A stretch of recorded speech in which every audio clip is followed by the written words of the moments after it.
5, 4, 3, 2, 1. Ignição de motores. Decolagem. O programa aéreo está no horário. A resposta do veículo espacial é normal. O voo é tranquilo. Pouquíssimas turbulências.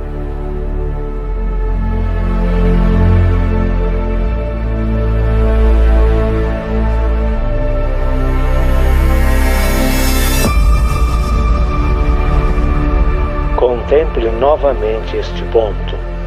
É aqui, é o nosso lar, somos nós. Nele, todos aqueles que você ama, que você conhece, que você já ouviu falar, cada jovem casal apaixonado, cada professor moralista, criadores e destruidores da civilização, todos os santos e pecadores da história da nossa espécie viveram ali, nesse grão de poeira suspenso num raio de sol. Talvez não exista maior comprovação da loucura das vaidades humanas do que esta distante imagem do nosso minúsculo mundo. Viaje no tempo para descobrir como os eventos da história do nosso mundo sugerem que não estamos sozinhos no universo e que o nosso pálido ponto azul tem um propósito.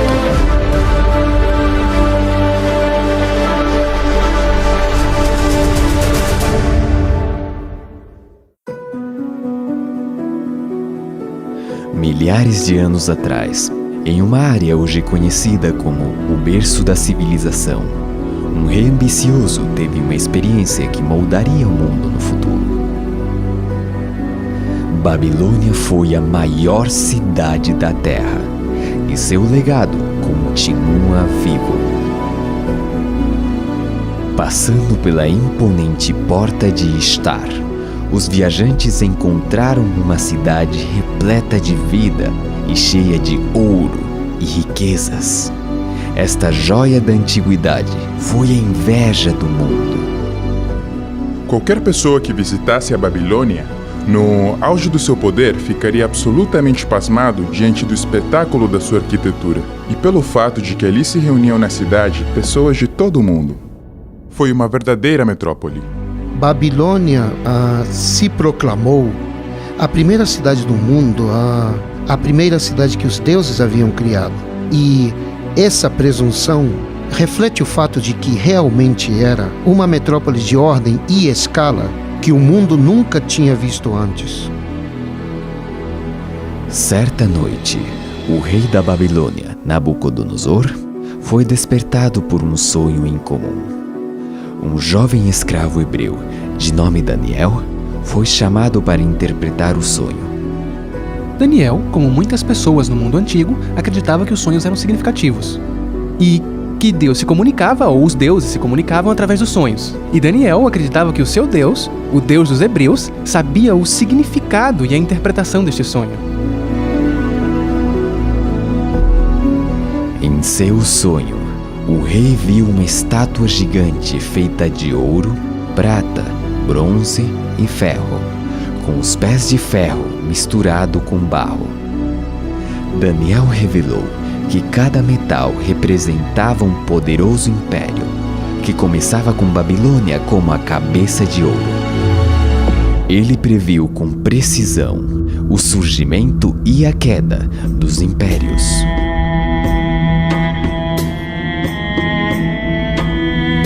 Mas que evidência há de que Daniel escreveu sobre estes eventos antes deles acontecerem?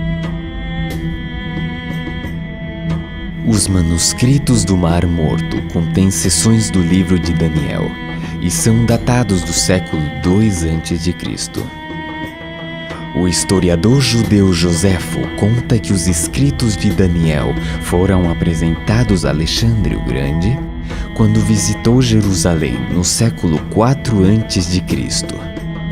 E os estudiosos têm demonstrado que o aramaico usado no livro de Daniel se encaixa perfeitamente ao aramaico do VI século a.C. A primeira vez que ouvi falar sobre este sonho, devo admitir que estava cético. Me refiro a que é difícil acreditar que mais de 2000 anos de história humana foram antecipadamente relatadas num sonho de somente 150 palavras. E eu fui confrontado com a ideia de que ou estamos lidando com algo que poderia ser uma farsa, uma mentira, ou algo sobrenatural está em jogo. Daniel havia predito que um império representado pelo peito e braços de prata se levantaria para conquistar Babilônia. No auge do domínio babilônico, Daniel predisse que se levantaria um reino inferior.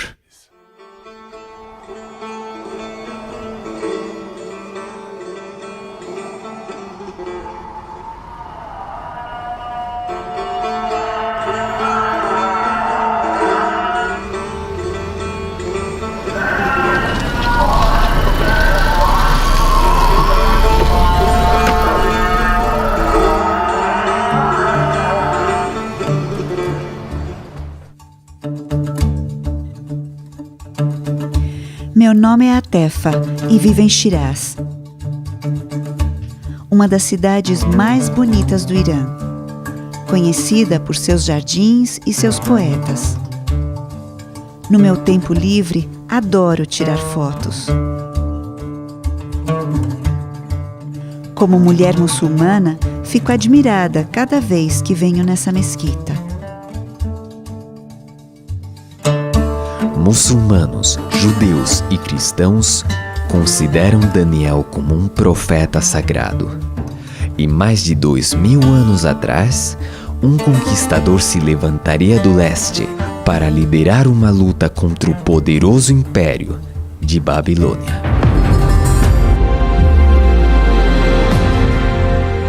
Por alguns anos antes da queda de Babilônia, os babilônios sabiam que o rei do que eles chamavam Parso ou Pérsia, um homem chamado Ciro, estava conquistando grandes partes do mundo além das suas fronteiras. Depois de se unir com seus vizinhos, os medos, Ciro liderou os 2 exércitos em uma série de vitórias famosas, consolidando seu nome como uma estrela em ascensão. Mas essa ascensão não estaria completa sem a conquista de Babilônia.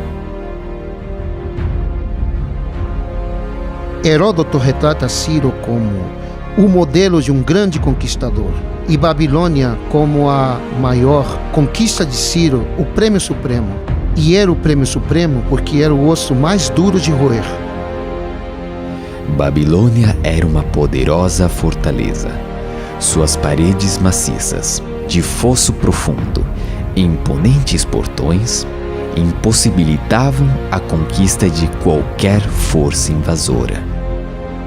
Confrontados por muralhas que não podiam ser violadas, as tropas persas identificaram o rio Eufrates como ponto de entrada. Desviando a corrente rio acima, as tropas de Ciro puderam marchar ao longo do leito do rio, por baixo dos portões, até o coração da cidade.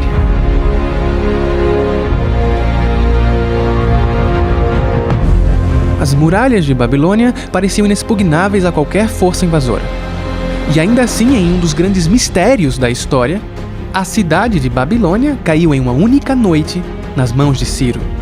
E só então, quando Ciro tomou Babilônia, é que o rei da Pérsia pôde se chamar de o rei do mundo.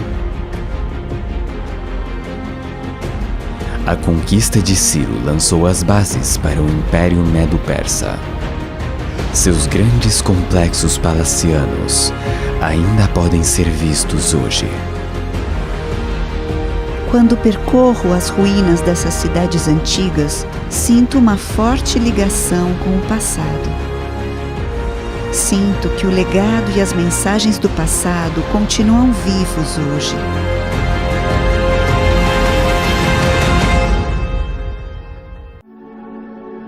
Depois de conquistar o que parecia ser o mundo inteiro, Ciro morreu em batalha. Sua tumba é um testemunho permanente do seu legado. Hoje, Ciro ainda é reconhecido como um dos maiores heróis do nosso país. O império que ele criou foi construído sobre a base do respeito pelos outros e um desejo de paz permanente. Eu acho que é algo que todos nós queremos.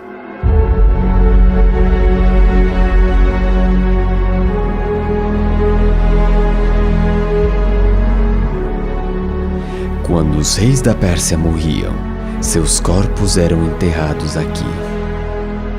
Sua altura significativa era um símbolo apropriado de seu domínio e força.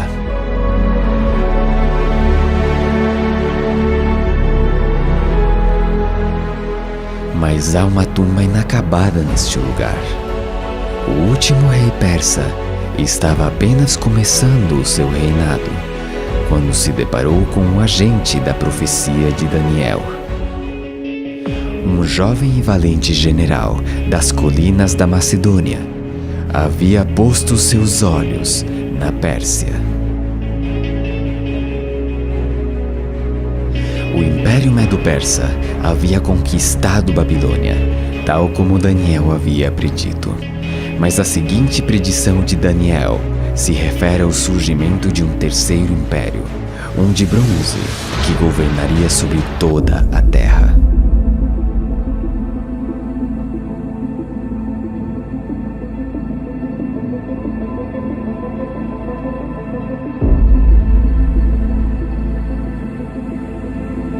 Escalar aqui é uma espécie de tradição que passa de pai para filho. Temos rotas fáceis, com rochas pequenas, mas também temos as rochas grandes. A mais alta tem 250 metros.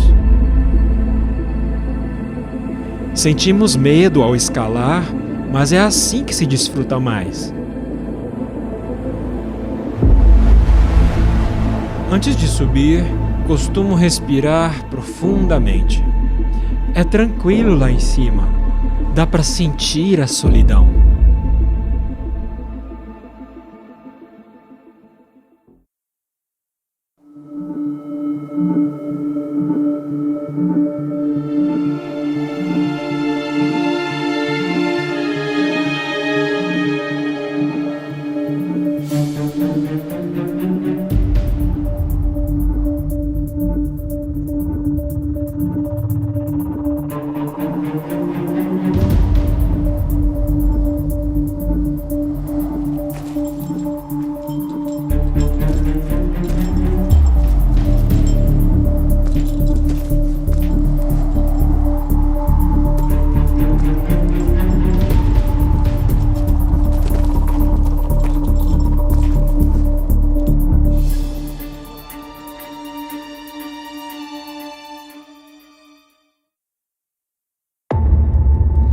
Hoje os mosteiros adornam os picos desses penhascos escarpados.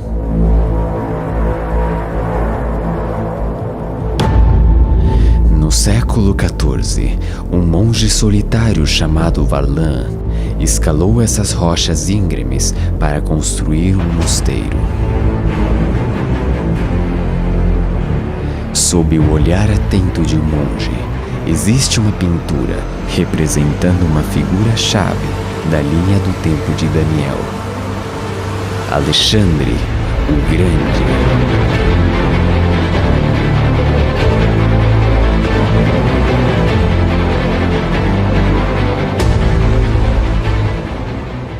Alexandre nasceu no pequeno estado da Macedônia. Ao se tornar rei aos 20 anos, ele propôs o impensável: invadir o poderoso Império Persa. As primeiras vitórias encheram Alexandre de confiança, mas seria a planície empoeirada de Gaugamela, onde Alexandre arriscaria tudo. Ele invade a Mesopotâmia, no Iraque, consciente de que ao fazê-lo terá um império mundial em suas mãos se vencer. É isso mesmo. Esta seria absolutamente a batalha decisiva, porque quem a vencesse continuaria sendo o rei da Pérsia ou o novo rei da Pérsia. O rei persa lhe enviou uma oferta de paz, dizendo: fique com a metade ocidental e me deixe com a metade oriental, e assim ficamos em paz. E Parmênio, um de seus generais, lhe disse: se eu fosse você, aceitaria a oferta. E Alexandre respondeu: se eu fosse você, eu aceitaria. Mas não era Alexandre. Era impossível para ele aceitar condições. Ele tinha que seguir em frente e alcançar seu objetivo. Em todas as batalhas que lutou, ele ia pela vitória, direto na jugular. O clímax de todo o seu reinado se aproximava. Tudo dependia disso. Levando suas forças para o flanco direito, Alexandre forçou uma brecha na linha persa.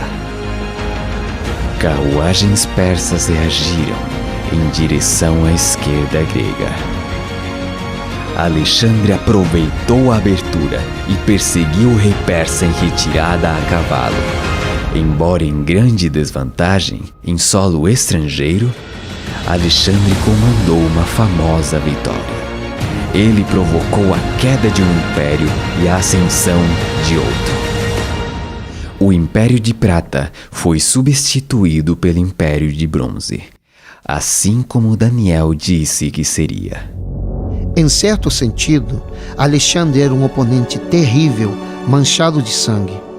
E não deveríamos romantizá-lo. Ele matou muita gente e a sua grandeza se levantou no meio do sangue de muitas pessoas.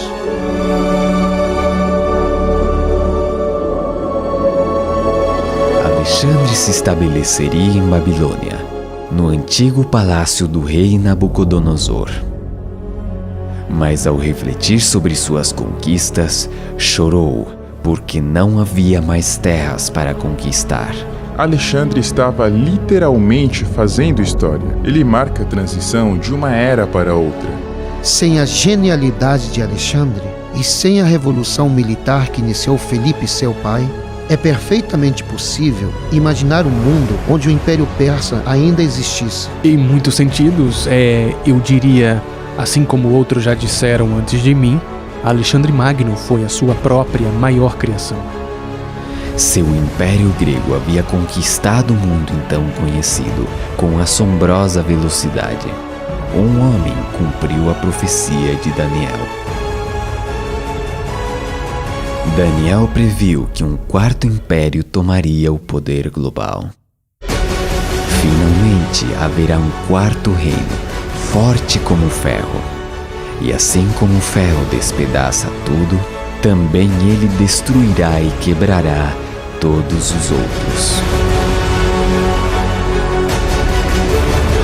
Localizada no coração do mar Mediterrâneo, é uma cidade que passou da escuridão a se tornar o centro de um império global.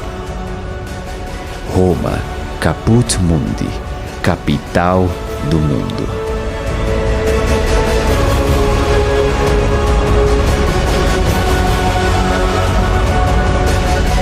As maravilhas arquitetônicas continuam de pé, símbolos permanentes de força e ambição.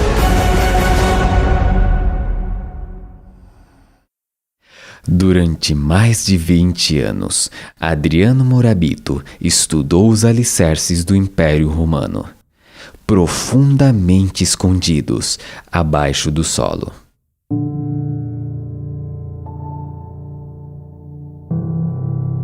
Muitas pessoas vêm a Roma para visitar o que está acima do solo, mas há muito mais abaixo da terra.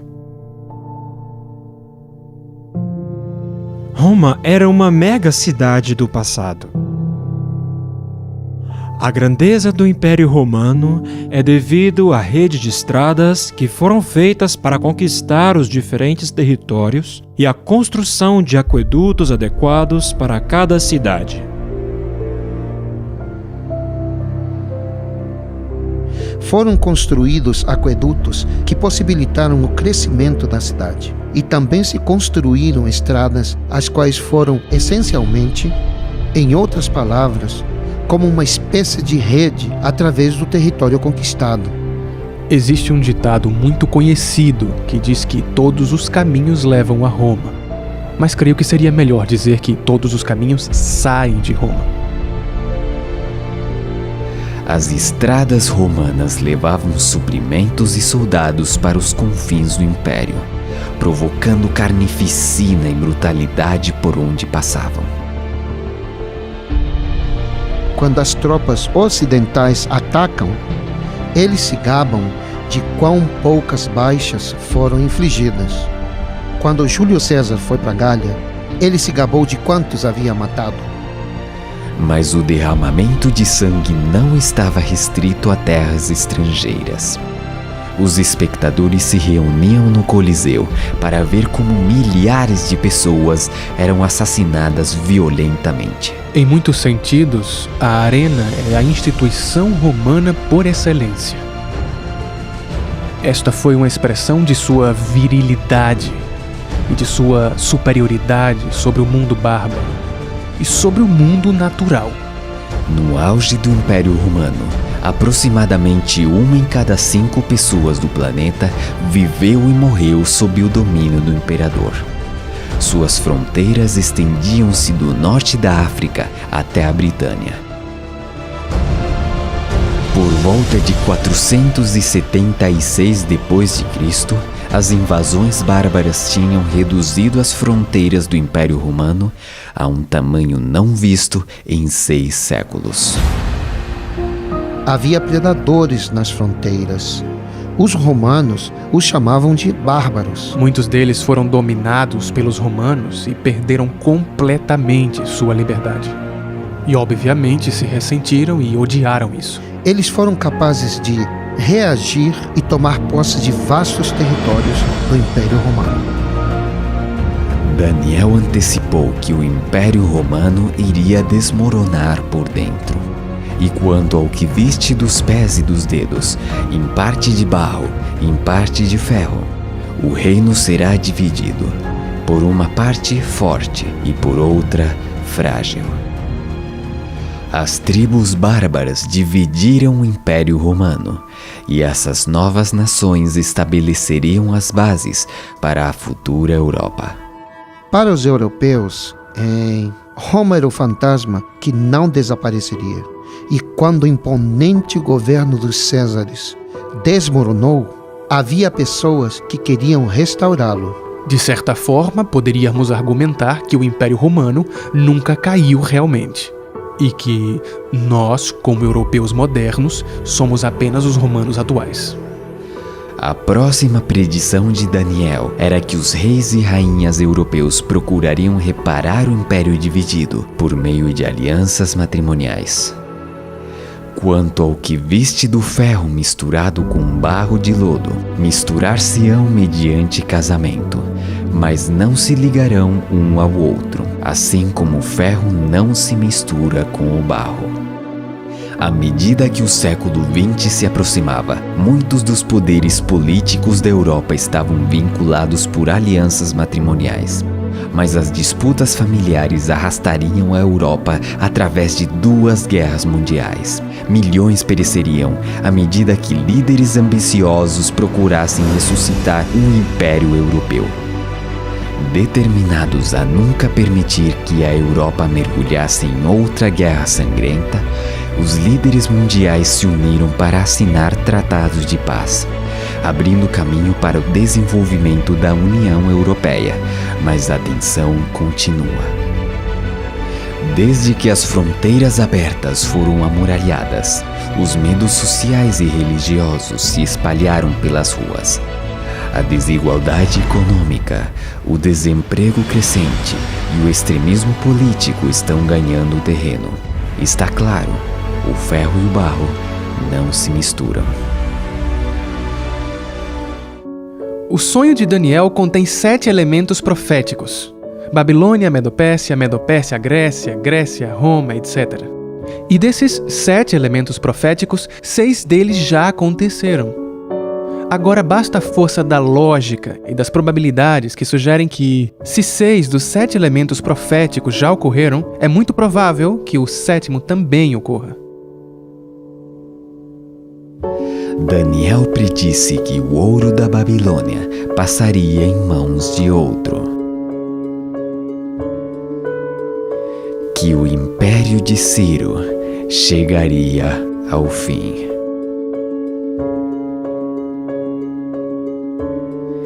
Que o egoísmo e a cobiça dos impérios do homem nunca poderiam ter sucesso. Que a força e a brutalidade do Império Romano encontrariam seu rival. Que suas fronteiras se fragmentariam, que seriam divididos internamente, e que os esforços para unir-se contra a palavra de Deus continuamente fracassariam. O elemento profético final é uma pedra cortada sem o auxílio de mãos. Essa é a maneira que Daniel expressa uma intervenção sobrenatural que golpearia a imagem nos pés de ferro e barro. Isso significaria o fim de todos os reinos terrestres e que Deus estabeleceria finalmente seu próprio reino eterno. Hoje, o nosso pálido ponto azul está posicionado no final da linha do tempo de Daniel. Ele antecipou que durante o tempo da Europa moderna, Deus retornaria à Terra para estabelecer seu reino eterno.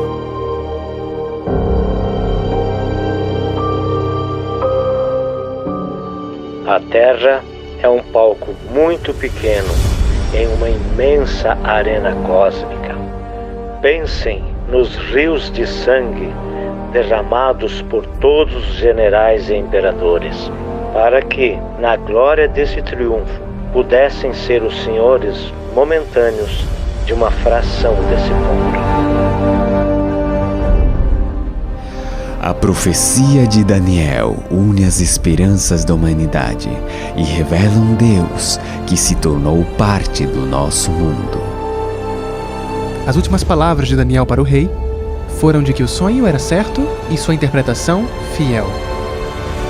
Nossas vidas são muitas vezes caracterizadas por coisas que não são certas nem confiáveis. Enfrentamos o futuro com ansiedade e confusão. Mas toda essa narrativa sugere fortemente que a história humana e nossa história pessoal estão indo em uma direção. Que na verdade existe um propósito, uma esperança e até mesmo um destino. Milhões se perguntam se há um Deus lá em cima, observando a nossa terra girar em direção a um futuro sem sentido. Mas em nenhum lugar a realidade de Deus é mais evidente do que nos escritos de Daniel. Sua extraordinária revelação da história dos impérios mundiais desafia a razão e o acaso. Ele fala da mão de Deus, guiando a história do nosso mundo e do próximo reino que há de se estabelecer.